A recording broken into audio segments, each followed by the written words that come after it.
Psalm 43. Judge me, O God, and plead my cause against an ungodly nation. O deliver me from the deceitful and unjust man. For thou art the God of my strength, why dost thou cast me off? Why go I mourning because of the oppression of the enemy? O send out thy light and thy truth, let them lead me, let them bring me unto thy holy hill, and to thy tabernacles. Then will I go unto the altar of God, unto God my exceeding joy, yea, upon the harp will I praise thee, O God my God. Why art thou cast down, O my soul? And why art thou disquieted within me? Hope in God, for I shall yet praise him, who is the health of my countenance, and my God. Psalm 44. To the chief musician for the sons of Korah, Maskil. We have heard with our ears, O God, our fathers have told us, what work thou didst in their days, in the times of old. How thou didst drive out the heathen with thy hand, and plantedst them, how thou didst afflict the people, and cast them out.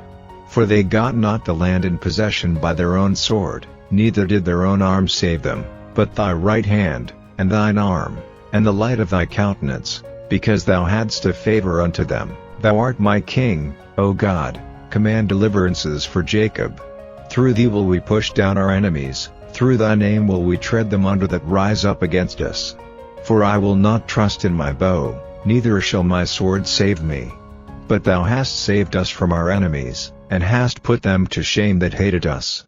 In God we boast all the day long, and praise thy name forever. Selah. But thou hast cast off, and put us to shame, and goest not forth with our armies. Thou makest us to turn back from the enemy, and they which hate us spoil for themselves. Thou hast given us like sheep appointed for meat, and hast scattered us among the heathen. Thou sellest thy people for naught, and dost not increase thy wealth by their price. Thou makest us a reproach to our neighbors, a scorn and a derision to them that are round about us. Thou makest us a byword among the heathen, a shaking of the head among the people.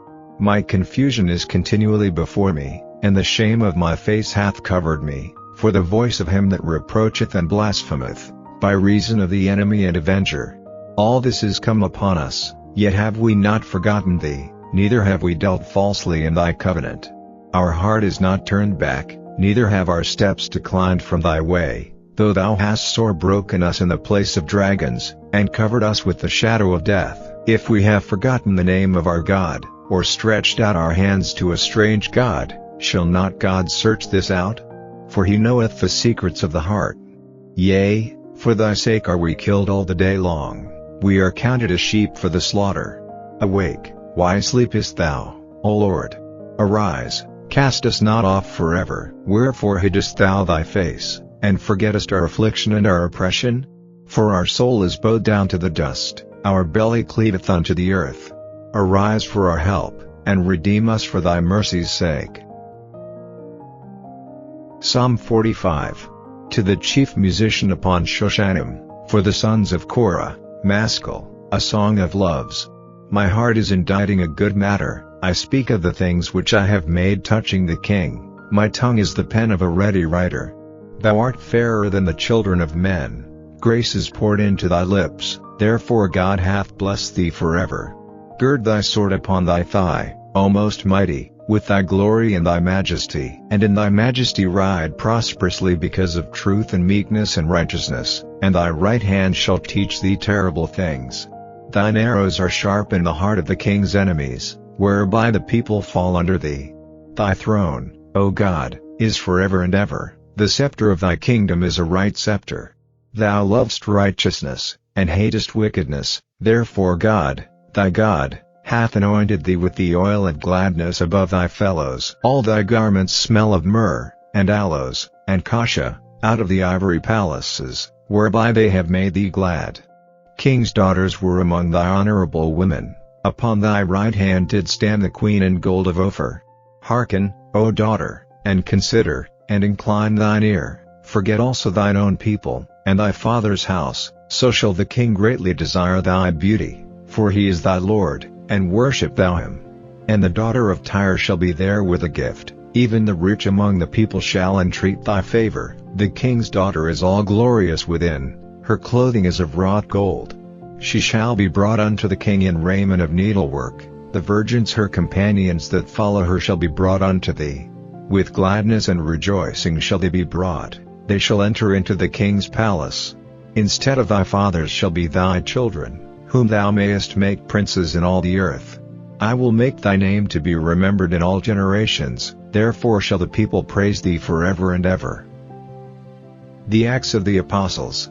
But when the 14th night was come, as we were driven up and down in Adria, about midnight the shipmen deemed that they drew near to some country, and sounded, and found it 20 fathoms, and when they had gone a little further, they sounded again, and found it 15 fathoms.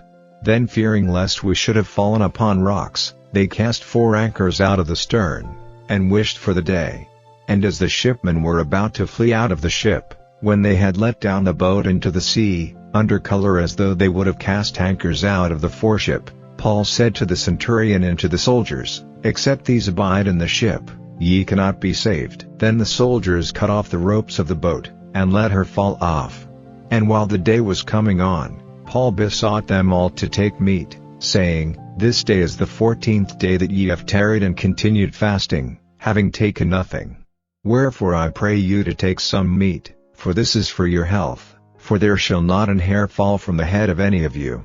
And when he had thus spoken, he took bread, and gave thanks to God in presence of them all, and when he had broken it, he began to eat. Then were they all of good cheer, and they also took some meat.